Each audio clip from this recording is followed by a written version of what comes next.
Hello, and welcome to Lopes on Movies. My name is Joey Lopes, and today I am joined by Connor. Hello. Hey Connor, how you doing? Yeah, I'm doing okay. That's it? Nothing else? Yeah, I'm fine. I've been hanging out on the beach. I've been Lewis, just enjoying getting some sun. That's what I've been doing. Yeah, fun in the sun, Yeah, I don't know anything about what's been going on at all. Just like disconnecting. It's been kind of nice. Yeah, you've definitely been kind of out of the loop for at least like a week and a half, it feels like. So by the time you return to society, I can promise you everything has changed. Oh, yeah? Yeah, the world is a completely different place than it was last week. Do we have good news on Avatar 2? Well, it's funny you should mention that. So I guess we'll start this episode with just a little bit of movie news, as we do every now and then. And as Connor alluded to, I have some very sad news for everybody listening to this. Unfortunately, Avatar 2, the sequel to the 2009 hit James Cameron film Avatar, has been delayed again. It has now been pushed back to December 22nd, 2022. So I mean, I don't know what I can say about this one, guys. I'm taking this one pretty hard.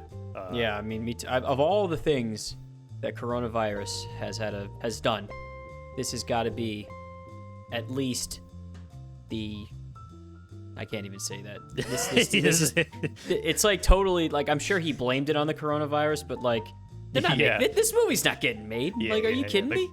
The coronavirus is what delayed Avatar 2. So this is the 7th time Avatar 2 has been delayed. It was originally planned to be finished in 2014 and released in 2014, and like every year it would get pushed back another year or two every now and then until finally today when it was just a matter of time, really. Like I don't think anybody actually expected that release date of 2021 or whatever to stick. There's a good article by Mark Harris on Vulture.com about this.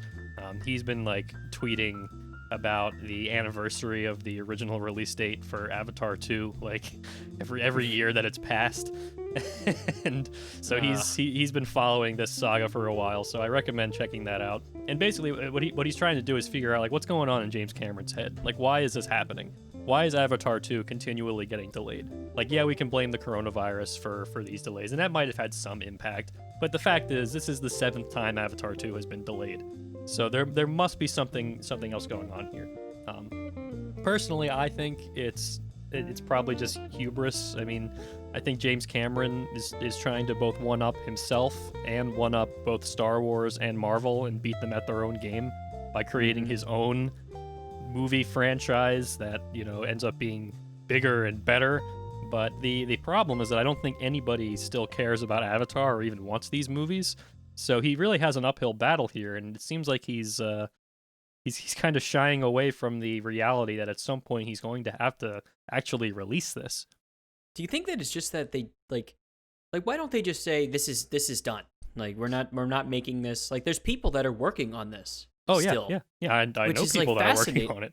Right, which is fascinating though, and it just keeps going. But it's like this unwritten thing that everybody knows or unspoken that everybody knows this isn't happening. But yet it just keeps going. Is that it's not even just Avatar 2, because if you remember, this Avatar 2 has ballooned into 4 movies or 3 movies or whatever it is. Now it's like Avatar 2, 3, and 4. Maybe Avatar 5 also. I can't even follow it anymore. It's getting ridiculous. But they even announced release dates for the last one in the Avatar series. Allegedly, that's coming out in December 2028. Good. I'll mark my calendar. Can you imagine that seriously? Like putting out a release date 8 years in advance for a movie? It's the movie industry is a funny place these days. This is Disney, right? It's kind of Disney, kind of not. I think Disney has some stake in Avatar, but I don't think it's just Disney. I think it was a Fox thing that kind of ended up getting subsumed into Disney. But I mean, really, it just seems like it's James Cameron doing whatever he wants, and getting written a blank check to just keep everybody employed on this project. But wait, someone's got he's financing this? No, he's not. I don't know if he's financing it. So but why he's does in the charge, studio just not say no? Like this is not happening. I Like mean, how do stop. you say no to James Cameron? I mean, I guess that's it. I if you guess they think just about don't it, want to like anger the great James Cameron. well, not just anger him, but I mean, even though this is clearly like a case of an auteur run amok, which is something I wholly endorse, by the way. Even though this Right. is clearly a case of that, you got to remember that James Cameron is like the most successful filmmaker of all time. You know, he's Right. one I upped guess that's himself true. twice on putting out the most profitable movie in history. Yeah, in So very different genres too. Like he's yeah, done it, which is the pretty interesting thing. I mean, he's a great filmmaker, no doubt. yeah. Like So yeah. it's just this is not. I didn't love I didn't love Avatar. It was fine. It I hasn't aged guess well in terms of it like looks bad people's now, like right? memories of it. Like it was obviously like a huge jolt when it first came out, but now when anybody talks about Avatar, they kind of talk about it like, yeah, the story's not very good, but the 3D was cool, you know, and that's pretty much like Now the Avatar's 3D legacy. is starting to not look that cool.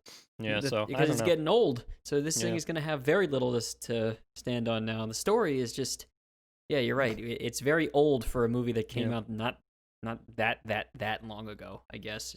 yeah.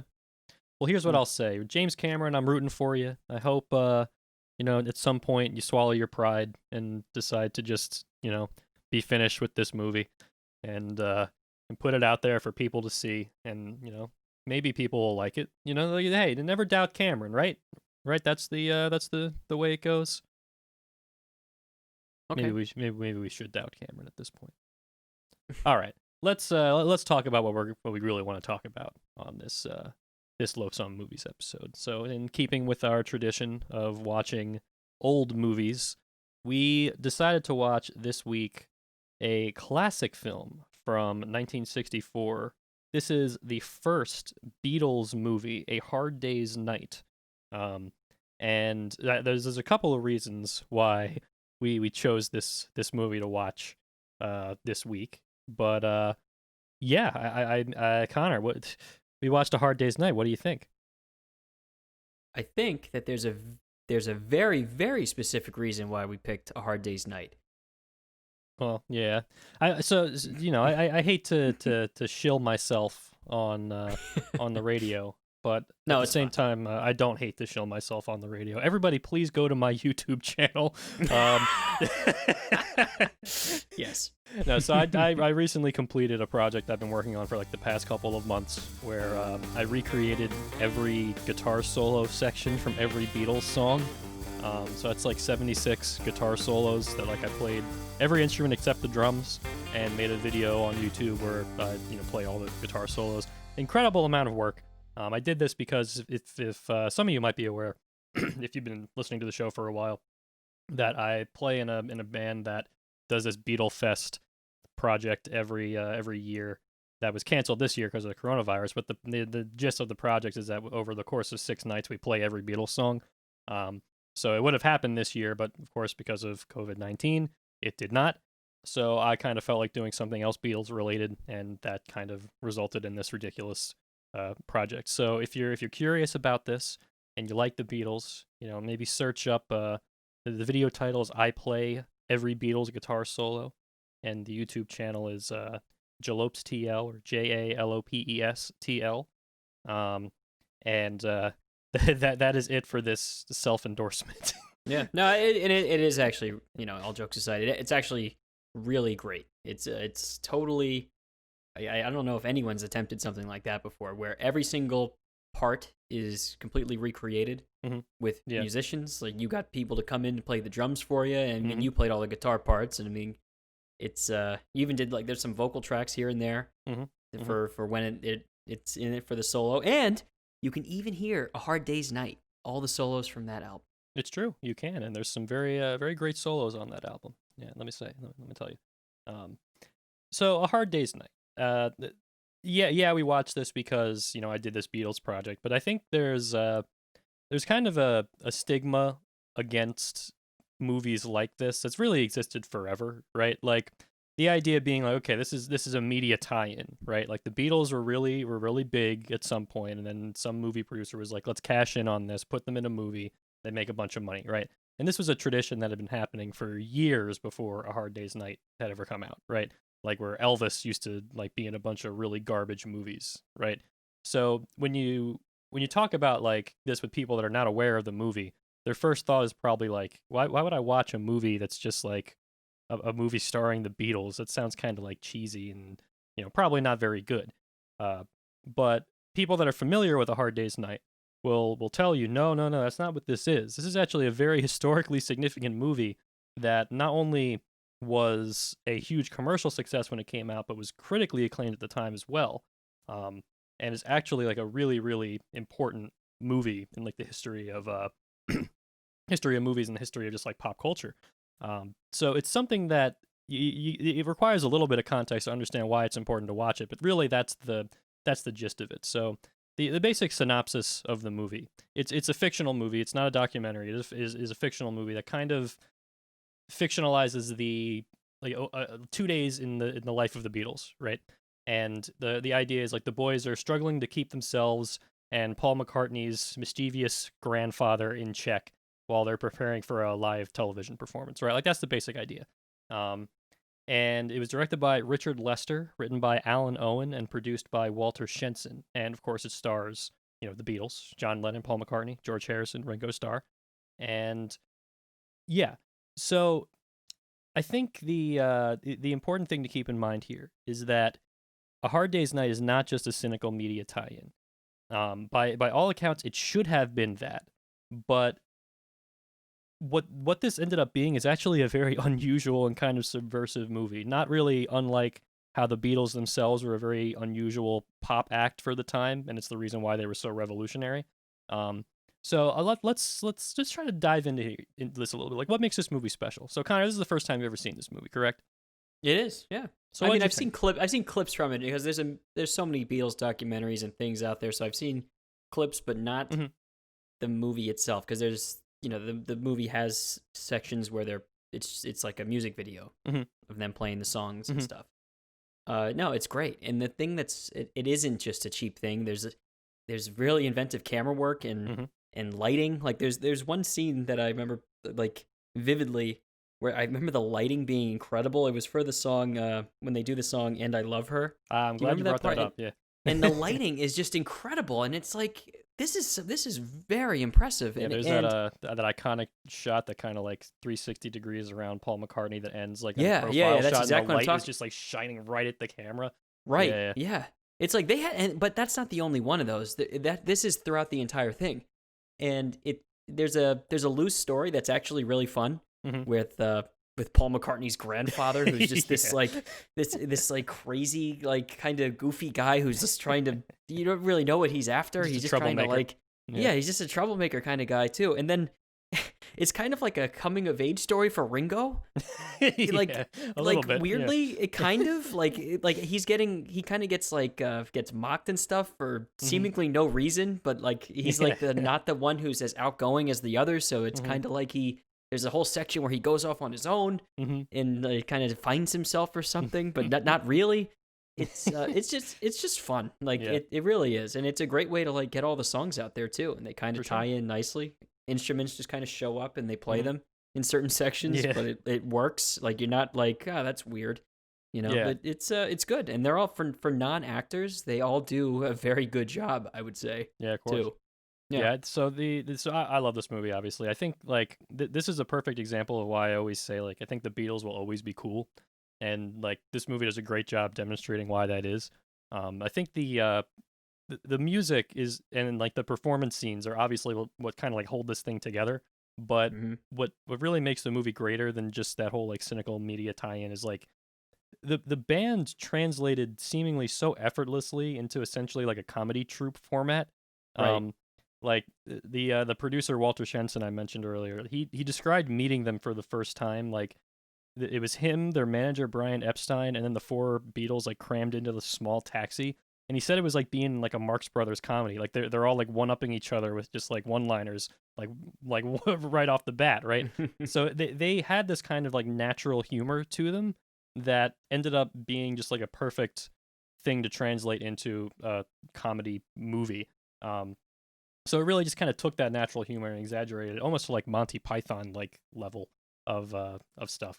So it's this movie about like four larger than life goons that are like making a mockery of like everything about polite society, but they're nonetheless coming together to put on like show-stopping musical performances. So it's a formula that seems so obvious now in hindsight, but it really could never have worked with anyone but those four guys because they just have this perfect chemistry and this perfect like humorous dynamic. And there actually Mhm. were like very many imitators of A Hard Day's Night after it came out, obviously with other bands like Herman's Hermits and Dave Clark 5, but there's a reason why we don't talk about those movies and we're still talking about A Hard Day's Night. Um, yeah. So I wonder if a I lot of like people's impressions of the Beatles come from these movies. Like I guess like if you're someone who saw this back then, you kind of get this is what you think that they're like. Also, oh I would yeah, yeah, imagine. 100%. Yeah, I think this movie is what really introduced people to each of the four band members as like individual people. Um, and it honestly is a huge part of the Beatles like kind of legend and mythos surrounding them. Honestly, like I think like I said, like their music is the thing that is the most important. It's obviously like the Beatles were a band, but the thing that really endeared the world to them was getting to know them as people and seeing like the thing that was so cool about the Beatles is that when they came out, like it didn't seem like there was any facade, right? They just seemed Hmm. like a group of four guys that happened to hit it big, right? And you can see this in tons of interviews that they used to do with press at the time. Like there's plenty of interviews on YouTube you can find where like they didn't take anything seriously. Like they'd be asked questions and they'd just be like dunking on the interviewer for like Yeah, the there's entire one time. scene of that too where they're doing exactly that, Yeah, like exactly. to And that was emphasize it. apparently like based very heavily on just stuff they actually said to reporters. Like it wasn't just something that they wrote in the script. It was like this is stuff that the Beatles just did routinely, right? Yeah, So you always got the they're, sense that what they're you were seeing was actually them, and this movie just and kind they're of real, but they elevated do that. it in not in like a nasty way. They just do it in like kind of a funny way, like Yeah, goofy yeah, ish way. Like like just like there's dumb one part stuff. in the Yeah. yeah, there's one part in the film where Paul McCartney is answering every single question, like, "Oh no, we're just friends." Like they're asking like a question about his father, and he's like, "Oh, actually, no, we're really just friends." Yeah.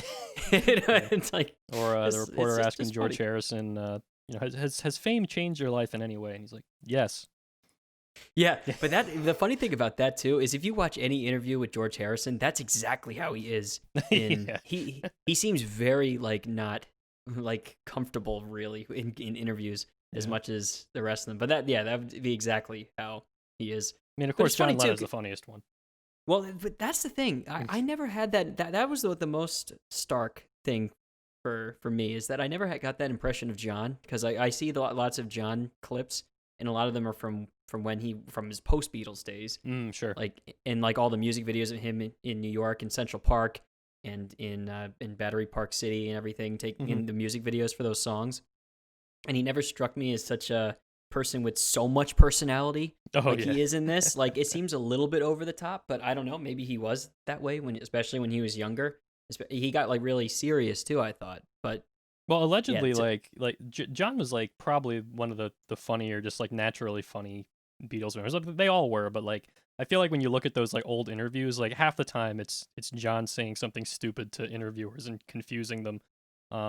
Like yeah. But I mean, there's this one it's like way over the top. oh It's like sure, yeah, yeah, yeah. him playing in a bathtub. Yeah, Like yeah, he's just like a it, complete goon in this. yeah, right.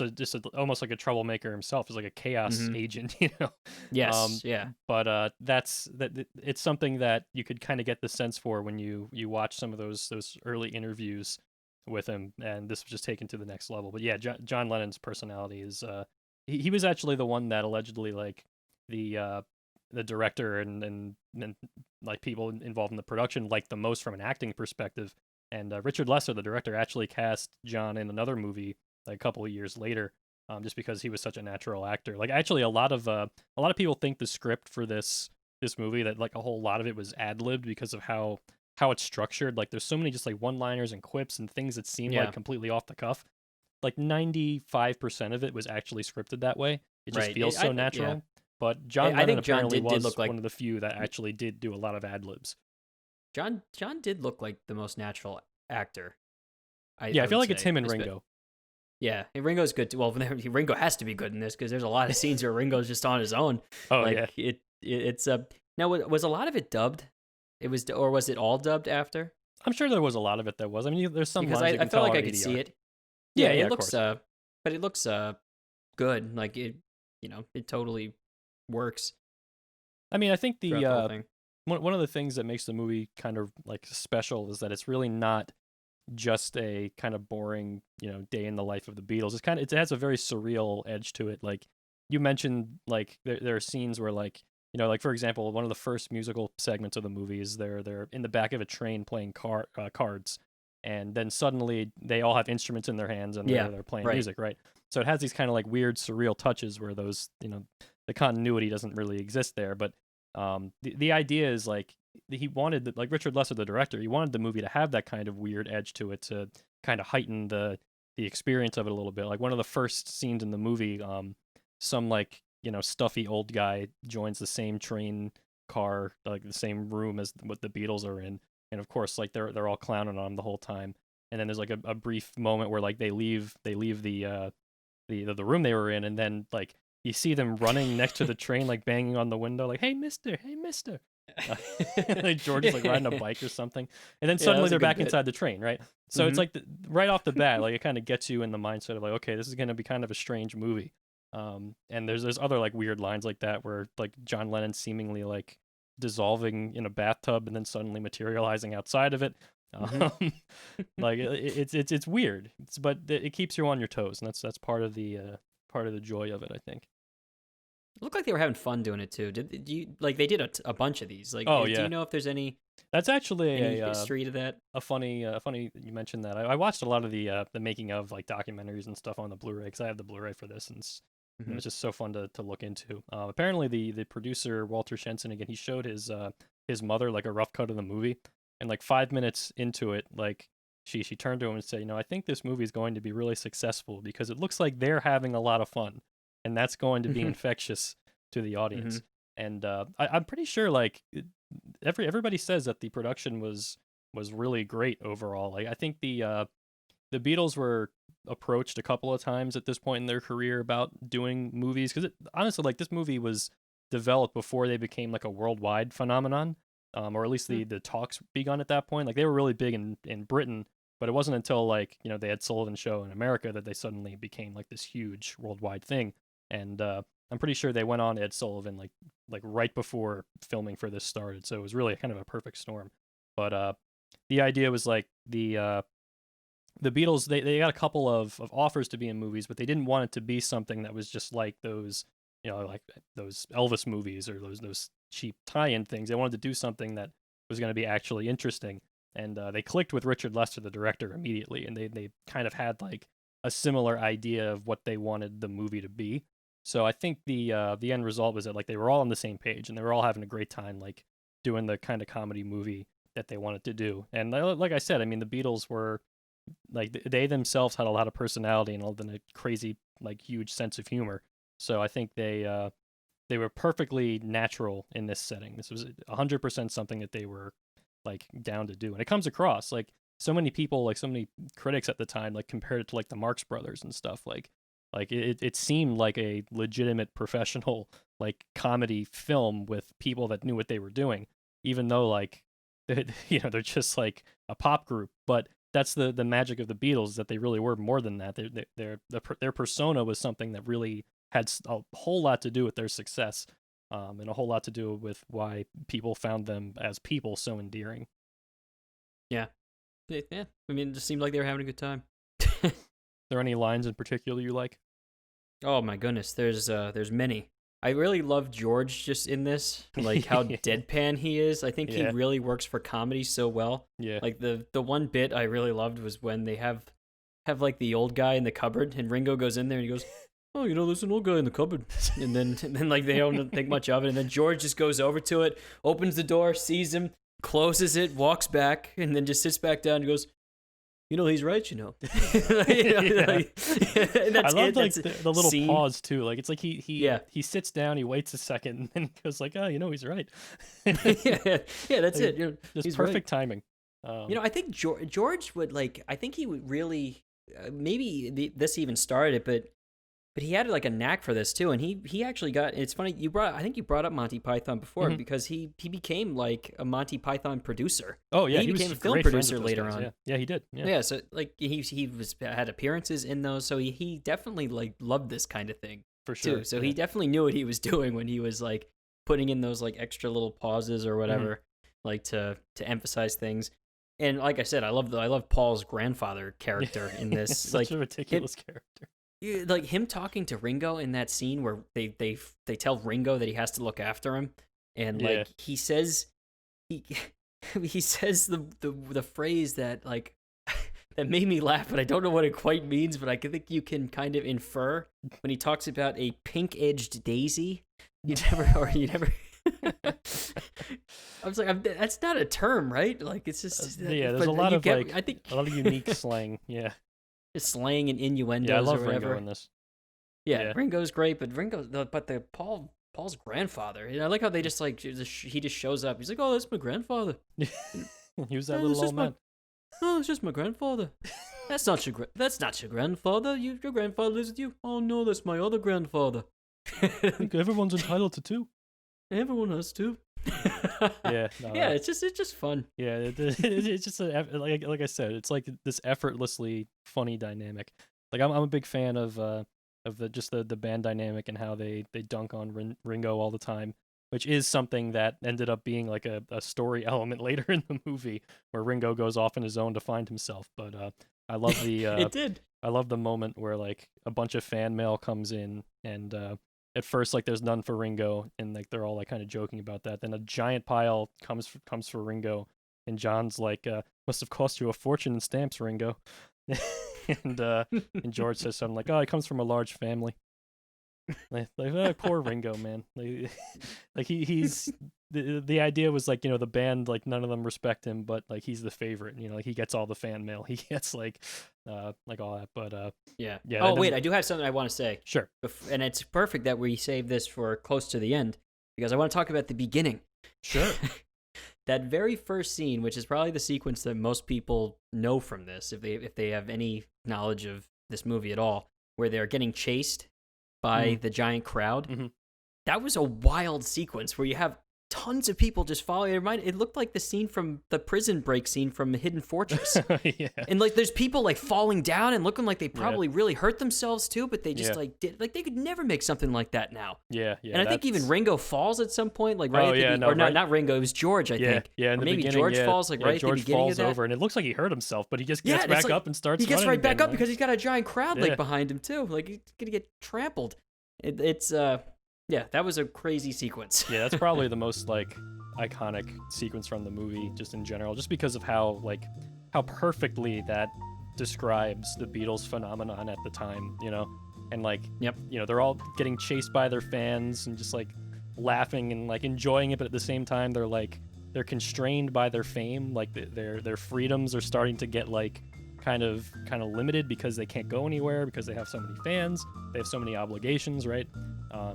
So there's a lot that goes into the story here, and a lot that makes it really interesting and worthwhile from a lot of different perspectives, both as like somebody that's, you know, interested in the Beatles, but even if you're not, I really feel like this is just an excellent comedy film with a lot of interesting elements to it, and a lot that ended up influencing so much stuff down the line. Like there's countless things that you can point to that started in A Hard Day's Night, like you know, the whole idea of the music video really was born here, if you think about it in a way. And apparently like Richard Lester was like given like a commendation from MTV or something for inventing the music video or whatever. So yeah, it's really interesting, and I definitely would highly recommend that people check this out. It's beyond anything, it's just a good time. It's a really, really fun movie, and especially if you're into that sort of deadpan like British humor, I think this is up there with the best of them, honestly.